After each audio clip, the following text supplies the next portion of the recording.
అయ్యో, అలా మాట్లాడకు పరి. అమ్మ చాలా బావుంది. ఇప్పుడే భోజనం కూడా చేసింది. ఇన్నాళ్ళు నాతో మాట్లాడేవాళ్ళు ఉండేవారు కాదు. వదినగారు నేను ఈరోజు బోలెడు కబుర్లు చెప్పుకున్నాం. ఎంతో చక్కగా గడిపాము. మా గురించి ఆలోచించకు. మీ ఇద్దరూ సంతోషంగా ఉండి మాకొక మనవణ్ణి ఇచ్చేసేయండి. మేమిద్దరం కలిసి వాడిని పెంచుతాం అని అంది సుగుణ. పరి వాళ్ళ అత్తయ్య మాట్లాడిన మాటలకి పరి బుగ్గలన్నీ ఎర్రగా కందిపోయాయి. అప్రయత్నంగా కరణ్ వంక చూసింది. టీవీలో మూవీ చూస్తూ ఉన్నాడు కరణ్. హాయ్ గైస్, ఈరోజు భవానీ భవి రాసిన లాక్డ్ హార్ట్ ఎపిసోడ్ నెంబర్ 58లోకి వెళ్ళిపోదామా? ఇక మాట్లాడవేంటి పరి అని అడిగింది సుగుణ. అలాగే అత్తయ్య అని అంది మెల్లిగా. ఇక అమ్మకి ఇస్తున్నాను అంటూ సుగుణ ఫోన్ని మమతకిచ్చేసింది. పరి బంగారు తల్లి అని ప్రేమగా పిలిచింది మమత. అమ్మా, ఎలా ఉంది నీకు? టాబ్లెట్స్ వేసుకున్నావా? నీకేమీ డిస్కంఫర్ట్గా లేదు కదా అని అడిగింది పర్ణిక. లేదు తల్లి, అంతా బాగుంది. వదినగారు నన్ను చాలా బాగా చూసుకుంటున్నారు. నా గురించి వరి అవ్వకు అని అంది మమత. అలాగే అమ్మా అంటూ సరే తల్లి, తొందరగా నిద్రపోండి, గుడ్ నైట్ అని పెట్టేసింది. ఇక మమత తనని డిస్టర్బ్ చేయకూడదు అనుకుంది. ఫోన్ కరణ్కి తిరిగి ఇచ్చేసింది పర్ణిక. ఐస్ క్రీమ్ తింటావా అని అడిగాడు కరణ్. ఇప్పుడు వద్దులేండి, ఈ టైంలో బయటికెందుకు అని అన్నది పర్ణిక. బయటికెందుకు వెళ్తాం, ఆర్డర్ చేసి తెప్పిస్తాను. సిల్లీ గర్ల్ అని ఆర్డర్ చేశాడు కరణ్. ఫోన్ పక్కన పెట్టేసి ఆమెని దగ్గరికి లాక్కొని మూవీ చూద్దాం కాసేపు అన్నాడు. ఏం మూవీ చూద్దాం అని అడిగింది పర్ణిక. నీ ఇష్టం, నేను అంత ఎక్కువ చూడను, సో నాకు పెద్దగా తెలియదు అంది పర్ణిక. మరి ఫ్రీ టైంలో మూవీ చూడవా అని కరణ్ అడగగానే, లేదు అమ్మ సీరియల్స్ చూస్తూ ఉంటుంది ఎప్పుడు. నేనేవో సాంగ్స్ అవి ఇవి చూస్తూ ఉంటాను. స్నేహ వస్తే మాత్రం కొరియన్ సిరీస్ చూస్తూ ఉంటాం అని చెప్పింది. పోనీ కొరియన్ సిరీస్ పెట్టనా అని అడిగాడు. వద్దొద్దు, మూవీ చూద్దాం, ఏదైనా పర్వాలేదు అని పర్ణిక అనగానే కొంచెం ఫన్నీగా ఉంటుంది అని చంపైన ప్రాబ్లమ్స్ అన్న హాలీవుడ్ మూవీ పెట్టాడు కరణ్. కాసేపటికి ఐస్ క్రీమ్ డెలివరీ వచ్చేసింది. ఇద్దరు చక్కగా దాన్ని తీసుకున్నారు. ఇన్ని ఐస్ క్రీమ్స్ ఎందుకు కరణ్ గారు అని అంది వాటిని ఫ్రిడ్జ్లో సర్దుతూ. నీకు ఇష్టం కదా అని ఆర్డర్ చేశాను, లిమిటెడ్గా తినచ్చు, పర్వాలేదు. పైగా నువ్వు మరీ ఐస్ పూలలాగున్నావు, అవి తినేనా కొంచెం ఒళ్ళు చెయ్యే అని అన్నాడు. నేనేం అంత సన్నగా లేను అంది మూతి విరుచుకుంటూ. అస్సలు లేవు, కర్రని నీ పక్కన పెడితే అదే లావుగా ఉంటుంది అని అంటారు తెలుసా అన్నాడు.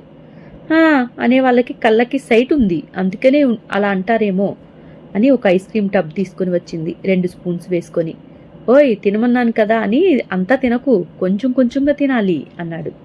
ఇప్పుడే కదా తిని లావవ్వు అన్నారు, మళ్ళా ఏంటి కొంచెం కొంచెంగా తింటే ఎప్పటికి లావవుతాను, అందుకే ఎక్కువ తినేస్తాను అని అతని పక్కన సెటిల్ అయిపోయింది పర్ణిక ఐస్ క్రీమ్ టబ్బును పట్టుకొని. ఆమెని అమాంతం తన ఒడిలో కూర్చోబెట్టుకొని, కనపడవు కానీ నీ దగ్గర చాలా వేషాలున్నాయే అని అన్నాడు కరణ్.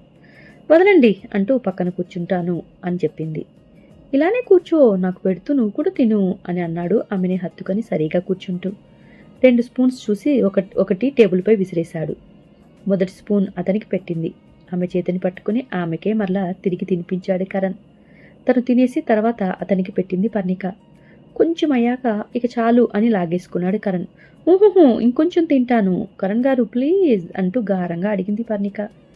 ఆమె అంత గారంగా అడుగుతుంటే ఐస్ క్రీమ్ కంటే తొందరగా మెల్ట్ అయిపోయాడు కరణ్. డబ్బా ఆమె ఒడిలో పెట్టేశాడు. చిన్న పిల్లల పరిముఖం వెలిగిపోయింది.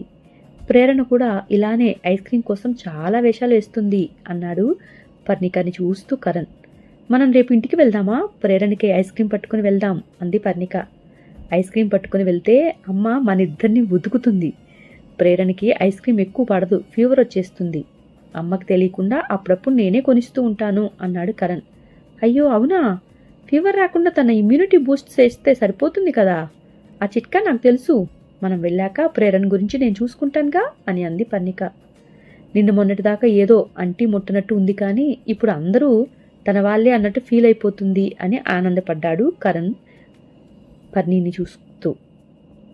ఐస్ క్రీమ్ నోట్లో పెట్టుకుని పరి బుగ్గలు గట్టిగా నొక్కి పట్టుకుని ముద్దు పెట్టుకున్నాడు కరణ్. ఆమె నోట్లోని ఐస్ క్రీమ్ మొత్తం నాలుకతో లాగేసుకున్నాడు. ఐస్ క్రీమ్ చప్పరుస్తున్న అతనిని చిరు కోపంగా చూసి, కావాలంటే పెడతాను కదా, ఇలా ఎందుకు చేయటం అని అంది పర్ణిక. ఇట్స్ టేస్ట్ హెవెన్ అని అన్నాడు కరణ్ పెదవులు తడుపుకుంటూ. స్పూన్ నోట్లో పెట్టుకుని ముఖం పక్కకి తిప్పేసింది పర్ణిక. టీవీ వెలుగు ఆమె ముఖంపై పడి వింతగా మెరుస్తూ ఉంది. నేను ఐస్ క్రీం ఫ్రిడ్జ్లో పెట్టేసి వస్తాను అని పర్ణిక లెగుస్తుంటే టప్ తీసి టేబుల్పై పెట్టేసి ఆమెని సోఫాలో పడేసి మరుక్షణం ఆమె పైకి చేరిపోయాడు కరణ్. ఏం చేస్తున్నారు? మనం హాల్లో ఉన్నాం ఇప్పుడు అంటూ ఆమె మాట కూడా పూర్తిగా అవ్వకముందే ఆమె పెదవుల్ని కప్పేశాడు కరణ్. బ్లూబెర్రీ ఫ్లేవర్తో తియ్యగా ఉన్న ఆమె పెదవులను గాఢంగా చుంబిస్తూ మరోవైపు తనను తోస్తున్నా ఆమె చేతులు రెండూ ఒక చేత్తో బంధించాడు. మరొక చెయ్యి ఆమె మెడవంపుల్లోకి వెళ్ళి ఆమె తలని తనకి అనుగుణంగా ఎత్తి పట్టుకున్నాడు. శృంగార సామ్రాజ్యాన్ని ఏలే ముందు ఆమెని సన్నద్ధం చేస్తున్నాడు ఆదరాల యుద్ధంతో. మరుసటి రోజు కళ్ళు తెరిచి మెల్లిగా కదిలింది పర్ణిక. పక్కకి చూసింది. కరణ్ కనిపించలేదు. రాత్రి జరిగింది గుర్తుకు వచ్చింది. బుగ్గలు కెంపులాగా మారాయి. తమ శృంగారయాత్ర సోఫా నుండి మొదలైన పైన ఉన్న బెడ్రూమ్ వరకు రావటం అంతా గుర్తు తెచ్చుకుంది. కరణ్ దూకుడు, అల్లరి ఆమెను ఇప్పుడు కూడా కలవరపెడుతున్నాయి. ఇంకా అతని చూపులు తాగుతున్నట్టు, అతని పెదవులు పలికిన ఊసులు ఇంకా చెవిలో వినిపిస్తున్నట్టు ఉంది ఆమెకు. ఇక అతని చేతల గురించి చెప్పనవసరం లేదు. తలుపుకు వస్తేనే అనువను పులికిస్తుంది. గుడ్ మార్నింగ్ అంటూ వచ్చాడు కరణ్. గుడ్ మార్నింగ్ అని అంది అతని వైపు చూసి. చేతిలో ట్రేతో వచ్చాడు కరణ్. లేచి ఫ్రెష్ అవ్వు, బ్రేక్ఫాస్ట్ తిందాం అని అంటూ ట్రేని టేబుల్పై పెట్టాడు. ఫ్రెష్ అయ్యేందుకు వెళ్ళింది పర్ణిక. ఆమె వచ్చేసరికి బాల్కనీలో బ్రేక్ఫాస్ట్ చేయడానికి సెట్ చేశాడు కరణ్. అతని ఎదురుగా కూర్చొని ఉంది పర్ణిక. బ్రెడ్ ఆమ్లెట్ ఉన్న ప్లేట్ ఆమె వైపు జరిపి తాను మరొకటి తీసుకున్నాడు. మనం ఇంటికి వెళ్దామా అని అడిగింది తింటూ. తినేసి రెడీ అవ్వు, ఇంటికి వెళ్దాం, నాకు కూడా పని ఉంది అని అన్నాడు కరణ్. నేను ఆఫీస్కి కూడా వెళ్ళాలి, జాయిన్ అయిన దగ్గర నుండి లీవ్ తీసుకోవటమే సరిపోయింది అని చెప్పగానే అయితే ఫస్ట్ ఆఫీస్కి వెళ్ళిపో, సాయంత్రం ఇంటికి వెళ్దాం డైరెక్ట్గా అని అన్నాడు. అలాగే చేద్దాం అంటూ ఇప్పుడు వెళ్ళి నా ఆఫీస్కి వెళ్ళాలి అని వెంటనే వచ్చేయాలి, అమ్మకి కాల్ చేసి చెప్తాను, సాయంత్రం వస్తాము అని అంది పరి. సరే అయితే ఫ్రెష్ అవ్వు, నేను ఇవి కింద పెడతాను అని ట్రే చేతిలోకి తీసుకున్నాడు. మీరెందుకు పెట్టడం, నేను పెట్టేసి వస్తాను కదా అని పర్ణిక అంటే, ముందు నువ్వు వెళ్ళి రెడీ అవుపో, నా స్నానం అయిపోయింది, జస్ట్ డ్రెస్ వేసుకోవటం మాత్రమే, అందుకే నువ్వు ఫ్రెష్ అవ్వు అంటుంది. ఆఫీస్కి టైం అయిపోవచ్చింది, తర్వాత నీ ఇష్టం అని అన్నాడు కరణ్. అయితే నేను స్నానం చేసి వస్తాను అంటూ పర్ణిక వెళ్ళిపోయింది. ఆమెని ఆఫీస్లో వదిలి వెళ్ళిపోయాడు కరణ్. హాయ్ అని స్నేహను పలకరించింది పర్ణిక. ఆమెను చూసి ఫోన్ కాల్స్ కూడా రిప్లై ఇవ్వకుండా ఏం చేస్తున్నావే అని అంది స్నేహ. అది ఐఎమ్ సారీ స్నేహ, ఫోన్ చూడలేదు అంది పర్ణిక. ఆంటీకి ఎలా ఉంది, బాగుందా అని అడగగానే బాగుంది అని చెప్పింది. ఓకే గుడ్, ఇద్దరూ తమ వర్క్లో బిజీ అయిపోయారు. ఇక కొంచెం సేపట్లో లంచ్ టైంలో కరణ్ పార్సిల్ పంపించాడు రిసెప్షన్కి. పరి వెళ్ళి తీసుకుంది. లంచ్తో పాటు రోజ్ ఇంకా చాక్లెట్ కూడా ఉంది బ్యాగ్లో. మీ వారి దగ్గర నుండి వచ్చిందా మేడం అని అడిగింది రిసెప్షనిస్ట్.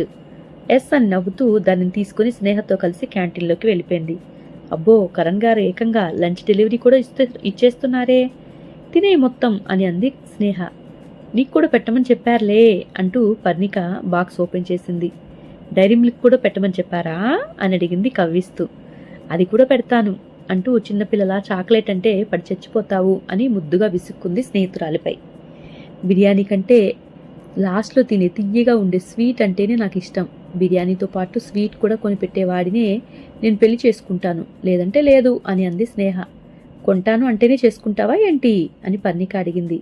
అంతేగా అంతేగా అని పరి పెట్టిన బిర్యానీ స్పూన్తో నోట్లో పెట్టుకుంది స్నేహ. అబ్బా ఏం టేస్ట్ ఉందే, కరణ్ గారు మంచి ఫుడ్ పెట్టారు, నా తరపున థ్యాంక్స్ చెప్పు ఆయనకి అని మరో స్పూన్ ఫుడ్ నోట్లో పెట్టుకుంది స్నేహ. స్లోగా తిను, అంత తొందరపడితే ఎలాగా, పొలమారిపోతుంది అంటూ కసిరింది పర్ణిక. అప్పుడే తింటూ ఉంటే కరణ్కి కాల్ చేసింది. బిర్యానీ నచ్చిందా అని అడిగాడు కాల్ లిఫ్ట్ చేస్తూనే. చాలా బాగుంది, మీరు తిన్నారా అని అడిగింది పర్ణిక. ఇంకా లేదు, తింటాను, సాయంత్రం నాకు కొంచెం లేట్ అవుతుంది, కార్ పంపిస్తాను, ఇంటికి వెళ్ళిపో అని అన్నాడు కరణ్. సరే మీరు ఎప్పుడొస్తారు అని అడిగింది. అప్పుడే మిస్ అవుతున్నావా అని అడిగాడు లో గొంతుతో. అదేం లేదు, నేను మామూలుగా అడిగాను అంతే అంది పర్ణిక. అయితే ఈసారి నన్ను తలుచుకోగానే గుర్తు వచ్చేలా ఏదో చెయ్యాలి అని అన్నాడు కరణ్. అతని ఇంటెన్సిటీ పొలమారింది ఆమెకు. పరి వాటర్ తాగు అని గ్లాస్ అందించింది స్నేహ. కొంచెం వాటర్ తాగి గ్లాస్ పక్కన పెట్టేసింది. ఏంటే జస్ట్ అన్నందుకే అంత కంగారు, మరి ఈ నైట్ కోసం నేను చేస్తున్న ప్లాన్స్కి ఏమైపోతావో ఏంటో అంటూ ఆమెని సస్పెన్స్లో పెట్టేసి కాల్ కట్ చేసేశాడు. ఆమె బ్రెయిన్లో వైల్డ్ థాట్స్ ఇంజెక్ట్ చేసేసి అటువైపు హ్యాపీగా వర్క్లో బిజీ అయిపోయాడు. ఇక్కడ పరి పాప గొంతు తడారిపోతుంది. ఓయ్ ఏంటి అంత ఆలోచన, తిను, కరణ్ గారు ఏమన్నారేంటి అని అడిగింది స్నేహ పర్ణిక అలా మౌనంగా ఉండేసరికి నిన్న మొన్న కరణ్ అల్లరి పనులు అన్నీ ఏకబిగిన గుర్తుకు వచ్చాయి. ఉన్నట్టుండి ముచ్చమటలు పట్టాయి ఆమెకి. చేతితో విసురుకుంటూ నథింగ్, బిర్యానీ బాగుందా అని అడిగారు అని అంది పర్ణిక. అంతేనా? మరి నువ్వేంటి అలా అయిపోయావు? ఫీవర్ ఏమైనా వచ్చిందా ఏంటి? ముఖమంతా అలా ఎర్రగా అయిపోయింది ఏంటి అని అడిగింది స్నేహ. ఏం లేదు, వేడిగా ఉంది కదా బిర్యానీ, పైగా కొంచెం స్పైసీగా కూడా ఉంది, అందుకే నా ఫేస్ అలా అయిపోయింది అని కవర్ చేసేసింది పర్ణిక. సరే టైం అయిపోతుంది, తొందరగా తిను అని స్నేహ చెప్పగానే ఇక ఇద్దరు చక్కగా లంచ్ చేసేసి లోపలికి వెళ్ళిపోయారు. సాయంత్రం పరికి బాయ్ చెప్పేసి వెళ్ళిపోయిన స్నేహ కాసేపటికి కారు వచ్చి ఆమె ముందు ఆగింది.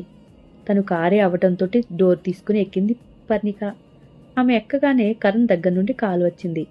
హలో ఏమండి, ఇప్పుడే వచ్చింది కారు, ఎక్కాను అని అంది పర్ణిక. సరే అయితే ఇంటికి వెళ్ళిపో, నేను కాసేపు అయ్యాక వస్తాను అని కరణ్ చెప్పేశాడు.